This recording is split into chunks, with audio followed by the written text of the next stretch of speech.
Olá, seja muito bem-vindo, seja muito bem-vinda. Eu sou a Gabriela Varela, esse é o Videocast em Detalhes. E aqui sempre com um convidado, uma convidada, a gente analisa e aprofunda uma temática ou uma notícia importante do momento. Hoje a gente vai conversar sobre a vida dos brasileiros que estão tentando voltar de Portugal e também sobre a ascensão da extrema-direita por lá. Eu converso com a jornalista Stephanie Costa, que é jornalista brasileira radicada em Portugal, escreve sobre cultura para a Red Flow Media, o portal português Sapo também, e ela atua como correspondente internacional para a Opera Mundi, DCM e Jacobin Brasil. Stephanie, prazer falar contigo. Obrigada por aceitar nosso convite. Olá, Gabriela, obrigada. Eu que agradeço pelo convite. Vamos nessa. Vamos falar nessa. de um assunto um pouco delicado. Com certeza. Eu quero começar justamente falando sobre esse aumento recente, né, sobre o custo de vida, o aluguel e como que tá a fila para esses brasileiros que tentam hoje voltar de Portugal, né? E são centenas de brasileiros justamente que estão tentando sair nesse momento do país. Sim, atualmente Portugal conta hoje com quase 400 mil brasileiros, né, aqui vivendo e trabalhando de forma oficial, documentada, segundo o órgão CEF, né, que era o órgão responsável por cuidar das questões de imigração, que inclusive foi extinto, né, ele foi alterado agora no mês de setembro, se eu não me engano. E muitos especialistas, né, eu falo muito com especialistas na área de imigração, entrevisto brasileiros que trabalham em várias áreas aqui, e boa parte desses especialistas falam que são quase 400 mil brasileiros legalmente, só que se a gente contar aqueles brasileiros que não possuem documentação ainda, né, que estão na fila da documentação, e hoje são aí mais de 153 mil na espera. E se a gente também conta aqueles brasileiros que possuem, quer dizer, cidadania, né, de algum outro país da União Europeia, ou então a própria cidadania portuguesa, hoje a gente pode dizer que a gente já tem quase 800 mil brasileiros vivendo em Portugal, o que representaria aí 8% da população, já que Portugal não chega nem a 11 milhões de habitantes, né? São 10 milhões e meio, mais ou menos. É muita gente. Então, é muita gente. E esse fluxo, ele veio, né, aumentando de 2017 para cá, né? Havia tido uma pausa, sempre teve muitos brasileiros vivendo em Portugal, obviamente, né? Até pela proximidade, né, cultural, pela questão da língua, enfim. Mas de 2017 para cá houve um aumento, né, dessa migração de brasileiros, e hoje eu posso te dizer que nós estamos ocupando espaço em todas as camadas da sociedade, né, em todas as áreas.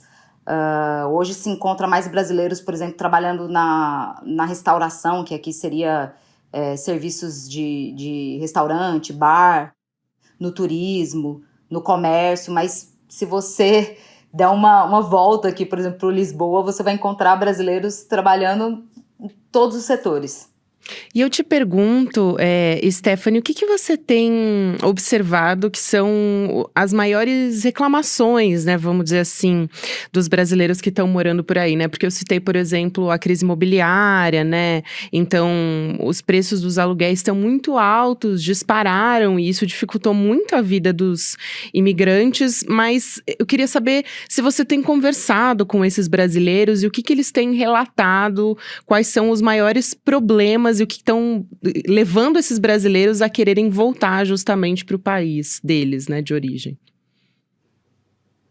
Não, com certeza. Eu até fiz uma matéria muito interessante no início do ano, se chama Portugal, País da Casa Imprópria. Quem procurar aí pesquisar no Google vai encontrar. Que essa crise de habitação aqui em Portugal, ela não atinge só os brasileiros imigrantes, mas atinge a própria população portuguesa. Com a questão da gentrificação, né, e da especulação imobiliária, os aluguéis e as rendas aqui estão, assim, numa situação bem complicada. Hoje, para vocês terem uma noção, para se viver aqui na Grande Lisboa, num apartamento que eles chamam de T1, né, que seria um quarto, a pessoa tem que desembolsar aí, no mínimo, né, em média, 1.400 euros, sendo que Portugal hoje possui um dos menores salários da União Europeia, né? Que são 760 euros, mas com a aprovação do novo orçamento de Estado, no ano que vem vai passar a 820, se eu não me engano. Mas ainda assim é muito baixo, né? Para o alto custo de vida que tem e pelo valor das rendas que são absurdas. E boa parte da população daqui, e aí inclui os imigrantes também, ganham na faixa do salário mínimo, né? Então fica praticamente impossível arcar com as rendas e com aluguel para uma família, né? E isso faz com que muitos brasileiros passem a dividir quartos. A gente já teve histórias aqui de brasileiros que dividiam um quarto aqui com 5, 6 pessoas, brasileiros que estão vivendo em tendas, né, nas ruas, e fazendo com que a população, a população de situação de rua aumente. Então, assim, é uma situação muito difícil, de um sofrimento, assim, inacreditável e que atinge principalmente as mulheres. As mulheres brasileiras são as mais atingidas, né? Porque, além da questão econômica, né, também tem a xenofobia, que, claro, atinge todos os brasileiros, mas com a mulher é sempre um pouco mais agressivo, né? Sempre um pouco mais violento. Então, é uma realidade difícil, né? Eu sempre digo para os brasileiros que pensam em vir a Portugal que é preciso um planejamento, ainda mais agora, né? Que o país está vivendo uma crise política muito profunda, teve uma queda de governo, e, querendo ou não, todas essas problemáticas impactam, né, na vida das pessoas, no ganho e na condição digna, né? Porque a gente não está falando aqui nem de muito, a gente está falando de dignidade mesmo, assim, do mínimo, do básico. Eu acho muito interessante esse recorte de gênero que você traz, né? Como normalmente as mulheres são as mais atingidas em todas as mazelas, né? Quando a gente fala sobre questões sociais, mas é importante também, você falou sobre a gentrificação, eu vi algumas reportagens, por exemplo, de brasileiras, principalmente mulheres, como você disse, morando em áreas que são de pessoas muito ricas, ganhando salários mínimos e vivendo em tendas nas ruas, né? Então, tem aí essa disparidade, né? Quando você olha para onde elas estão morando, isso chama muita atenção. Agora, aproveitando que você deu esse gancho, Stephanie, eu acho que vale muito a pena a gente explicar o que aconteceu em Portugal esse mês. Antes, até de entrar, né, na questão da ascensão da extrema-direita, que foi uma coisa que eu comentei no início do programa, explicar o que levou à renúncia do primeiro-ministro, né, qual que é o contexto político em Portugal, porque é bastante diferente a formatação política em Portugal é muito diferente do Brasil, então explicar um pouco isso. E também veio a público nessa semana, né, que essa operação justamente que derrubou o primeiro-ministro pode ter trocado nomes de premier-ministro, né, então tem essa questão também, eu acho muito importante a gente esclarecer toda essa confusão. Eu costumo dizer que quanto mais eu vivo em Portugal, mais eu entendo o Brasil, né? É uma coisa, assim, muito engraçada. Bom, vamos lá. A gente foi pego de surpresa, né? No dia 7, acho que foi no dia 7 de outubro. 7 de novembro, desculpa. Com essa queda do primeiro-ministro, que caiu, né? Porque o Ministério Público havia dito que ele foi pego em escutas, né? Que haviam escutas colocando em esquemas de corrupção, de lavagem de dinheiro, de favorecimento, que envolve aí um projeto de extração de lítio aqui no Vale de Cisne, em Portugal.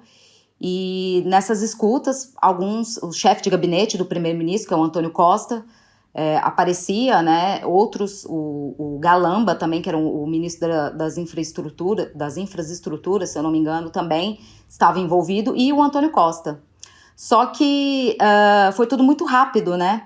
Quando a gente viu as chamadas em todos os telejornais, a pergunta já era: o António Costa, que é o chefe de governo, porque aqui é parlamentar, tá, gente? É parlamentarismo. A gente tem o presidente, que é o Marcelo Rebelo, né? O Marcelo Rebelo de Sousa, que muitos brasileiros conhecem, ele já esteve aí no Brasil. E temos o primeiro-ministro, que é o chefe mesmo do executivo, né? O chefe do parlamento. Então, quando o Ministério lançou essa notícia para a imprensa, de que ele tinha sido pego, né, nesse esquema de corrupção, imediatamente ele fez um pronunciamento renunciando ao cargo, né, dizendo que ele não poderia ocupar o cargo de primeiro-ministro enquanto existissem dúvidas a respeito do caráter dele, porque ele não era digno de ocupar aquele espaço, e que ele havia apresentado o pedido de demissão para o presidente da República e o Marcelo Rebelo aceitou. E tudo isso foi no mesmo dia, assim, questão de horas, né? E quando isso acontece, quando o presidente aceita a demissão do primeiro-ministro, ele tem duas possibilidades, né? Chamar para a nomeação de um novo primeiro-ministro, né?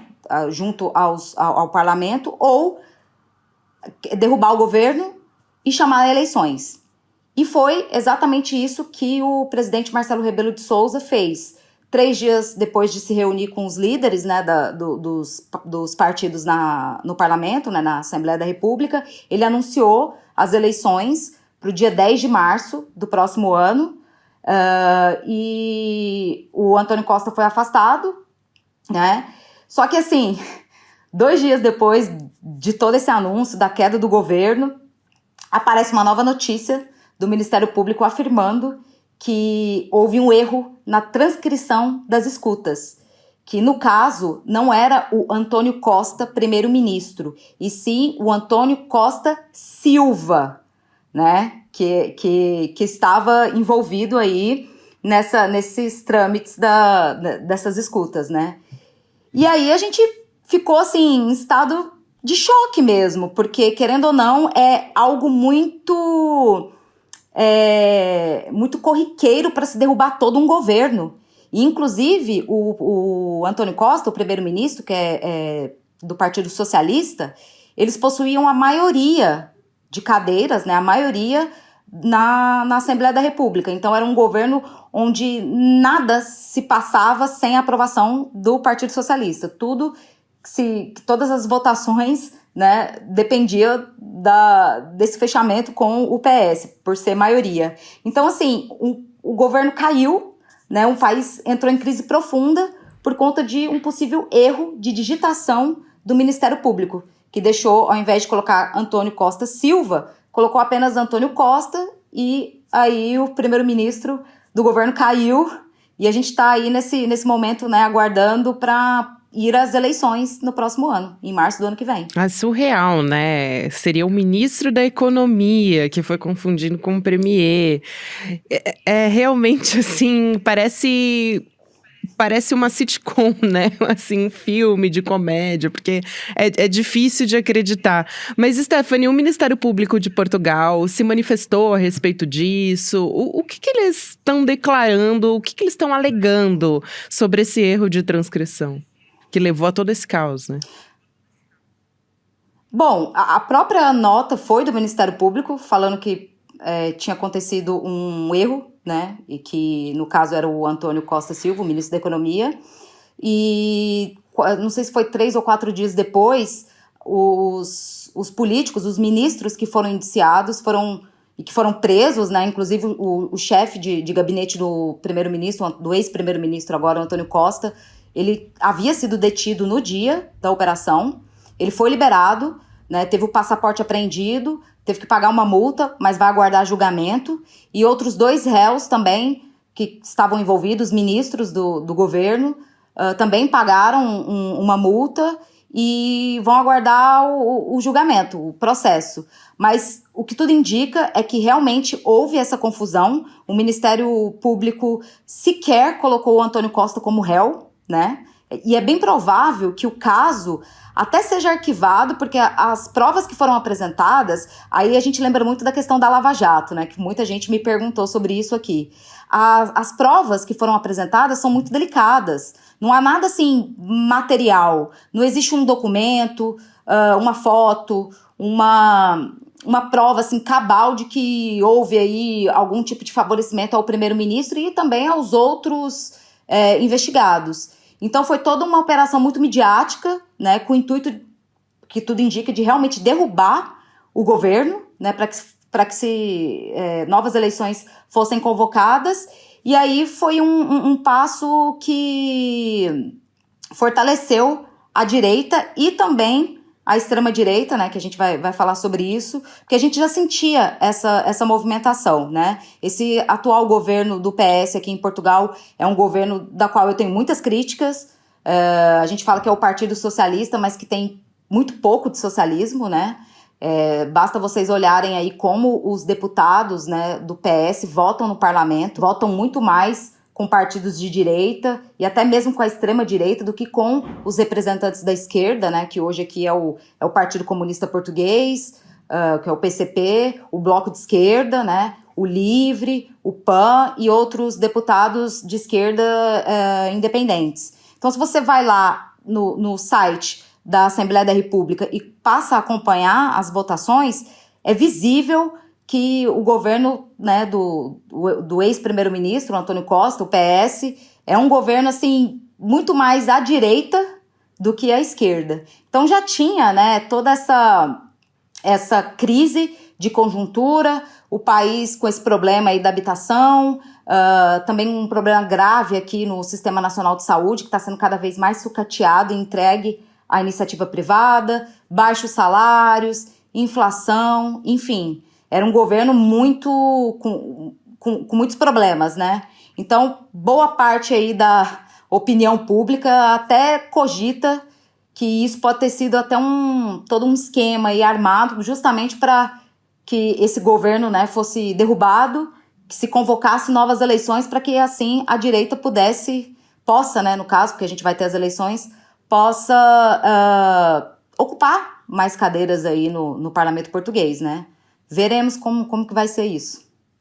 Muita gente até, você falou, né, sobre como vota o partido, muita gente eu escuto chamando de centro-esquerda, né, um nome assim, é bem peculiar e bem específico para esse caso de Portugal. E justamente muita gente dizendo que esse escândalo e toda essa confusão pode abrir caminho para a extrema-direita, já está abrindo, na verdade, então queria que você pudesse explicar quem é o Chega, esse partido que pode, inclusive, crescer muito nas eleições agora de Portugal, qual que está sendo o impacto disso?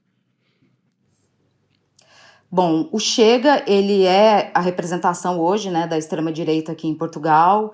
Ele é liderado pelo André Ventura, que seria aí mais ou menos o Bolsonaro português, que inclusive tem muitas ligações aí com a família Bolsonaro, com o Eduardo Bolsonaro. Atualmente, o partido possui 12 cadeiras, se eu não me engano, 12 ou 13 cadeiras no parlamento, e isso já havia sido uma grande vitória na eleição passada, né? Que o Chega conquistou essas cadeiras no parlamento. Quando eu cheguei aqui em Portugal, em 2017, mal se falava do Chega, a única representação mesmo que havia na Assembleia da República era o próprio André Ventura, e hoje eles têm aí cerca de 12 a 13 cadeiras. Então, com essa próxima eleição, em março do ano que vem, existe aí a probabilidade que eles aumentem esse número de representação dentro do parlamento. Por quê? Porque, né, a gente sabe que a direita, quando ela precisa da extrema-direita, né, quando ela se vê aí numa crise imposta pelo capitalismo, pelo neoliberalismo, ela não tem vergonha de se unir com o fascismo. Exatamente. Então, o nosso grande receio aqui é que haja uma coligação dos partidos de direita com da extrema-direita para que o Chega aumente ainda mais o número de representantes na Assembleia. E se isso acontecer, vai ser bem complicado, né? Porque a gente sabe que as pautas da extrema-direita são totalmente retrógradas, são pautas anti-imigração, inclusive, que vem com todo aquele retrocesso, aquele discurso de retrocesso, com toda essa crise geopolítica que a gente vive agora, o massacre que está acontecendo na Palestina. Se fala muito aqui da invasão árabe, né, em Portugal, de terrorismo, enfim. Claro que a comunidade brasileira hoje, ela sofre um preconceito, uma xenofobia e um racismo muito grande aqui em Portugal, infelizmente. Mas não somos só nós brasileiros, né? Portugal tem uma quantidade muito grande de trabalhadores indianos, paquistaneses, de Bangladesh, da própria Palestina. Então, é uma situação assim, delicada que pode se aprofundar ainda mais, né, com esse discurso totalmente anti-imigração, preconceituoso, e que faz com que o português acredite que realmente são os imigrantes que estão roubando os empregos, roubando a cultura do lugar, enfim. É uma situação assim, bem preocupante, bem delicada. Então, acho que as próximas eleições em 2024 serão decisivas para essa situação aqui em Portugal. E, Stephanie, aproveitando que você falou sobre isso, porque eu acho muito importante, porque a extrema-direita justamente se apropria dessas… Eles veem como oportunidade, né? Essas… questões que a gente estava falando, por exemplo, em relação à imigração, a questão econômica, a disparada no aluguel, tudo isso também vira uma munição muito forte na mão da extrema-direita, né? E a mesma coisa agora, quando a gente está vendo o conflito, principalmente contra os civis palestinos. Eu queria te perguntar justamente se você tem observado um aumento da xenofobia, e aí a gente tem um caso voltado para uma brasileira que filmou e ficou muito conhecido porque viralizou nas redes sociais, que foi aquela brasileira que filmou uma mulher portuguesa no aeroporto, chamando ela de porca, volta para sua terra, enfim, que foi bastante lamentável. Mas como a extrema-direita, né, ajuda com que, na verdade, facilita e favorece que esses discursos e essas agressões, a xenofobia aumentem, né? Se você acha que a gente pode ver realmente crescer vídeos como esse, né? Situações como essa. E se você tem também observado de alguma maneira, não sei se você tem até dados sobre isso, mas observado um crescimento da islamofobia justamente por conta do conflito, né? Entre Israel e os civis palestinos. Não, com certeza. Essa questão da islamofobia, ela já é algo crescente, não só em Portugal, mas na Europa como um todo. Tanto que uma pesquisa recente de uma socióloga brasileira, a Thaís, ela faz pesquisas na Universidade de Coimbra, se eu não me engano. Ela já até disse que Portugal hoje pode ser colocado ali naquela faixa do discurso anti-imigração, né? Por quê? Aí vem todo esse contexto, né, da extrema-direita, desse discurso de que somos nós que estamos roubando tudo que eles têm, né? Somos nós os culpados pela crise que acontece aqui em Portugal, e o que não é verdade. Se você for olhar, a comunidade estrangeira em Portugal é a que mais contribuiu no ano de 2022, por exemplo, com a segurança social, que no caso seria o INSS, né? Eu costumo sempre explicar para muitos portugueses, né, que graças à mão de obra dos trabalhadores imigrantes, muitos portugueses conseguem a sua aposentadoria. E se você pega uma fatia dessa contribuição para a segurança social, boa parte vem dos brasileiros, né? Se eu não me engano, a comunidade estrangeira, ela contribuiu com mais de 1 bilhão no ano de 2021 para 2022 aqui em Portugal. Então, é um valor, assim, muito representativo. Só que esse tipo de informação, ele não é muito explicado na grande mídia, né? Ele passa meio que batido. Então, isso faz com que esse discurso muito facilitado, né, muito fácil de respostas simples e diretas para o ressentimento da classe trabalhadora seja penetrado na sociedade. E aí eles acreditam que os indianos, os brasileiros, os angolanos que estão fazendo com que eles não tenham oportunidades. Sendo que Portugal também é um país de imigrantes, né? Boa parte da juventude portuguesa sai de Portugal, não vive aqui. Tanto que a crise que a gente tem no Sistema Nacional de Saúde, por exemplo, é muito engraçada, porque o Estado, ele investe nos estudantes, né? Ele forma médicos, mas infelizmente ou eles vão para o privado ou eles saem de Portugal, vão para a Espanha, vão para a Espanha também, mas vão para a Inglaterra, para a França, para a Alemanha, porque o Estado não oferece um salário digno, não oferece condições dignas para que esses profissionais fiquem aqui. Então, quem que acaba preenchendo, né, essas vagas? Os imigrantes. Mas não porque querem roubar ou querem tomar conta de tudo que é dos portugueses. É porque é uma questão de necessidade mesmo, né? Já que o jovem português não opta por não ficar aqui, alguém precisa preencher, né, essas vagas de trabalho. E aí quando você vê, por exemplo, trabalhadores envolvidos com aplicativos, boa parte desses trabalhadores vêm, né, ali do Oriente Médio, são paquistaneses, são indianos, né, ali Oriente Médio, sul da Ásia, brasileiros também muitos. Então é uma quantidade muito grande de trabalhadores. E aí esse embate, né, esse ressentimento, ele aumenta por conta da facilitação desse discurso simplista, né, de tentar explicar toda uma crise econômica através da questão da xenofobia. Então, é uma coisa muito delicada. Quando estourou o conflito ali, né, o massacre desde o dia da primeira... 7 de outubro, do primeiro ataque de Israel à Palestina. 7 de outubro, o primeiro ataque de Israel à Palestina, na semana seguinte, Portugal elevou o nível de terrorismo em alerta, né? Colocou no nível 2.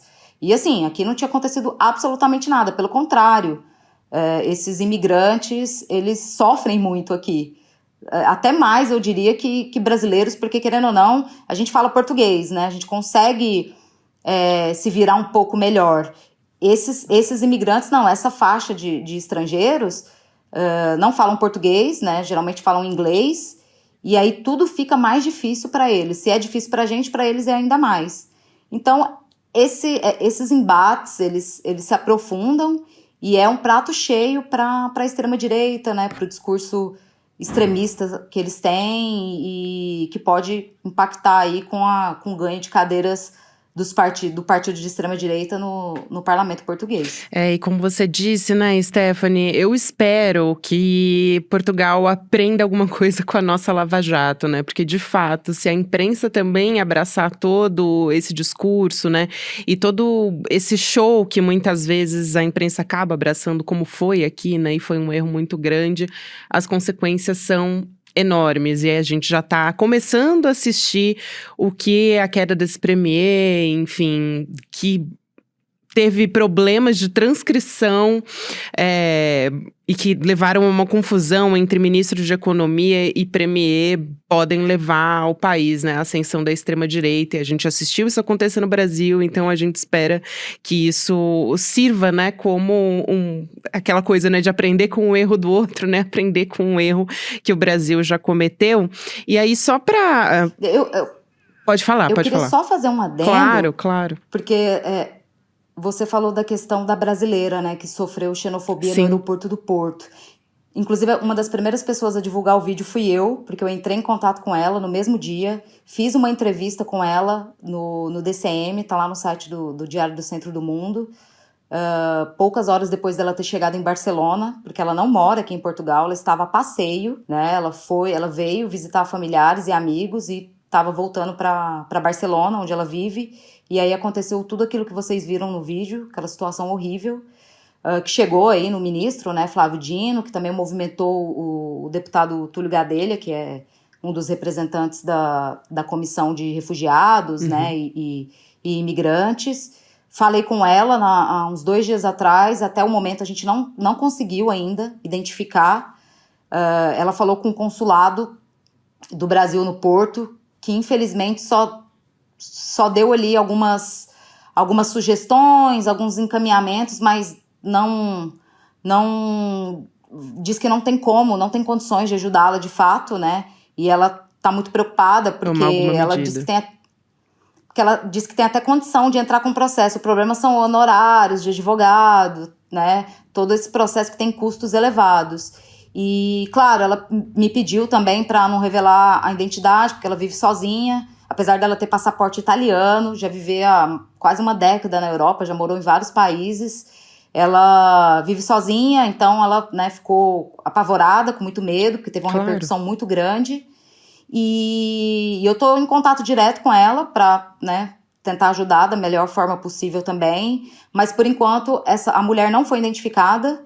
E só para fechar esse tema, é importante dizer que lá no Porto, que é a região norte do país, na semana passada saiu uma reportagem muito importante, que eu acho que as pessoas também deveriam ir dar uma pesquisada, na quantidade de manifestações neonazistas aqui em Portugal. Eu não sei se vocês sabem, a apologia ao nazismo em Portugal não é crime, né?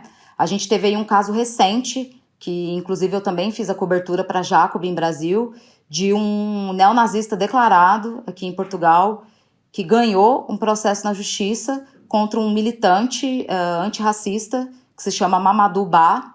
Ele fez declarações nas redes sociais dele, acusando esse neonazista de ser um dos participantes da morte do Alcindo, que foi um rapaz cabo-verdiano que foi assassinado aqui em Lisboa em 1995 por um grupo de neonazis, do qual esse senhor fazia parte. E ele o processou, né? E a justiça deu causa ganha para o neonazista, né? O Mamadou foi condenado a pagar 2.400 euros de multa, né? Por difamação, é até uma piada, né? Falar isso, é até engraçado falar isso. Mas ele foi condenado a pagar 2.400 euros de multa e agora está tentando recorrer. Eu descobri, fazendo as pesquisas, de que a juíza que o condenou já foi investigada por envolvimento com o neonazismo também. Então, assim, a gente está numa situação muito complicada porque o extremismo, o fascismo e o nazismo, eles estão aí com força em todas as esferas da sociedade. No mundo todo, né? Isso que é mais preocupante, Stephanie, no mundo todo. Só para complementar a informação a respeito dos brasileiros e xenofobia, né? Tem uma reportagem da Folha de São Paulo mostrando que a Comissão para a Igualdade contra a Discriminação Racial recebeu 168 queixas de discriminação no ano passado, 2022, para quem nos escuta. E aí, esse é um aumento de 833% desde 2017, né? Então, proporcional ao aumento de imigrantes brasileiros, que também foi muito grande nesses últimos anos. Então, é bastante preocupante. E essa informação que você trouxe a respeito do neonazismo, né? É isso. Tem sido uma consequência, né, do aumento da extrema-direita no mundo todo. Agora a gente tem também esse movimento na Argentina e deixa a gente realmente muito preocupado. Stephanie, quero muito agradecer a sua participação aqui. Foi um prazer te conhecer, enfim, conversar contigo, apesar de ser, né, uma conversa bastante delicada, como você disse, um cenário que não é muito animador pra gente, mas a jornalista Stephanie Costa é radicada em Portugal, escreve sobre cultura para Red Flow Media, o portal português Sapo, também correspondente internacional para Opera Mundi, DCM e Jacobin Brasil. Foi um prazer enorme te receber, tá? Seja sempre muito bem-vinda aqui ao Em Detalhes e ao ICL. Fico com o convite aqui para você voltar o quanto antes. Muito obrigada pelo convite. É só me chamar, que eu tô aí. Infelizmente é um tema que não vai se encerrar por agora, né? A tendência é que a gente tenha mais casos. Mas é isso, estamos aqui a postos. É só chamar que eu venho trazer notícias para vocês. Com certeza. Obrigada. E no caminhar das eleições a gente vai precisar conversar muito. Um beijo para você, Stephanie. Até uma próxima. O Videocast em Detalhes fica por aqui. Próximo episódio vai ao ar amanhã. Obrigada a você que me acompanhou e até mais. Abdul-Rahman Mohammed é um dos maiores especialistas do mundo na vida e legado de Malcolm X. Ele é o protagonista daquela série Quem Matou Malcolm X, uma das séries de maior sucesso da história do Netflix. Dia 23 de novembro, uma quinta-feira, às 8 horas da noite, no horário de Brasília, você não pode perder a aula histórica que o ICL traz até você. Abdul-Rahman Mohammed, o maior especialista do mundo em Malcolm X, vai dar a aula Malcolm X, o homem e a mensagem. Para você se inscrever na aula é muito simples. É só clicar no link aqui em cima ou aqui embaixo e gratuitamente e rapidamente se inscrever na aula. Se inscreve agora, não perde a aula porque é uma aula que não tem replay. E chame todo mundo que você conhece para participar. Ninguém pode perder esse evento histórico que o ICL está trazendo para vocês.